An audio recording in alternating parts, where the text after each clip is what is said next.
साथियों, शिक्षकों की पदोन्नति के संबंध में एक लेटेस्ट अपडेट निकल कर आ रही है। क्यों हो रही है पदोन्नति में देरी, किस कारण से नहीं हो रहा है शिक्षकों का प्रमोशन, पदोन्नति के नियमों में बड़ा विवाद, अधिकारियों ने उठाए सवाल, कोर्ट जाने की दे चेतावनी, नियमों की गलत व्याख्या के आरोप। देखते हैं क्या है फुल अपडेट। इस तरह की शिक्षा विभाग से संबंधित लेटेस्ट अपडेट के लिए देखते रहिए चैनल, वीडियो को लाइक एंड शेयर कीजिए। मध्य प्रदेश में करीब 10 साल बाद शुरू हुई पदोन्नति प्रक्रिया अब विवादों के घेरों में घिरती जा रही है। सामान्य प्रशासन विभाग के नियमों की अनदेखी और उनकी मनमानी व्याख्या करने के आरोप लग रहे हैं। कमिश्नर टैक्स विभाग के बाद अब गृह विभाग के अधिकारियों ने भी पदोन्नति नियम 2025 के प्रावधानों का पालन नहीं करने का आरोप लगाते हुए अधिकारियों का कहना है कि नियमों के अनुरूप पदोन्नति नहीं होने से सामान्य वर्ग और अनुसूचित जाति वर्ग के हजारों कर्मचारी और अधिकारी पदोन्नति से वंचित रह गए हैं।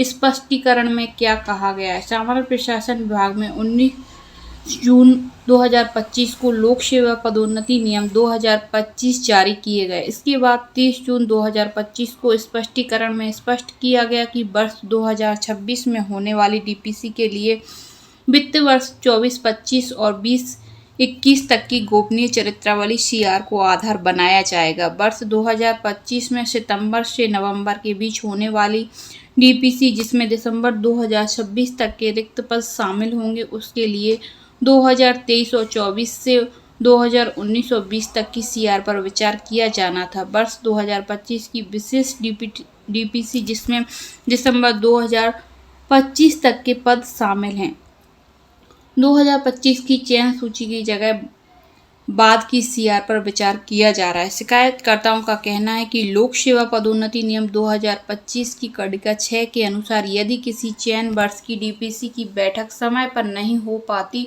तो अगली बैठक में सबसे पहले उस लंबित चयन वर्ष की अलग चयन सूची तैयार की जानी चाहिए। इसके बाद वर्तमान और आगामी रिक्तियों के लिए नई चयन सूची बनाई जानी चाहिए। आरोप है कि अधिकांश विभागों ने इस प्रावधान का पालन नहीं किया और वर्ष 2025 की रिक्तियों के लिए निर्धारित प्रक्रिया के बजाय बाद के वर्षों के आधार पर पदोन्नति के आदेश जारी कर दिए। नियमों के पालन की मांग। शिकायतकर्ताओं का कहना है कि विभागों में निर्देशों का पालन नहीं किया जा रहा है, जिससे कि बड़ी संख्या में पात्र अधिकारी पदोन्नति से वंचित हो गए। उन्होंने पदोन्नति प्रक्रिया की समीक्षा कर नियमों के अनुरूप संशोधित आदेश जारी करने की मांग की है। यदि ऐसा नहीं किया जाता है तो मामले को न्यायालय में चुनौती दी जाएगी। तो इसी कारण से शिक्षकों के प्रमोशन नहीं हो पा रहे हैं, क्योंकि अभी तक जो पदोन्नतियां हुई हैं उनमें भी क्लियर नहीं हो पाया है कि किन्हें पदोन्नति दी जानी थी और किन्हें नहीं दी जानी थी। बाद के शिक्षकों को पदोन्नति अधिकारी कर्मचारियों को पदोन्नति दे दी गई है और पहले के छूट गए हैं। तो इसी तरह की परेशानियों का सामना ना करना पड़े शिक्षा विभाग को, इसलिए शिक्षकों को अभी तक पदोन्नति नहीं मिल पा रही और सभी बिंदुओं पर विचार के उपरांत ही पदोन्नति मिलेगी। तो इस तरह की शिक्षा विभाग से संबंधित लेटेस्ट अपडेट के लिए देखते रहिए चैनल। धन्यवाद दोस्तों।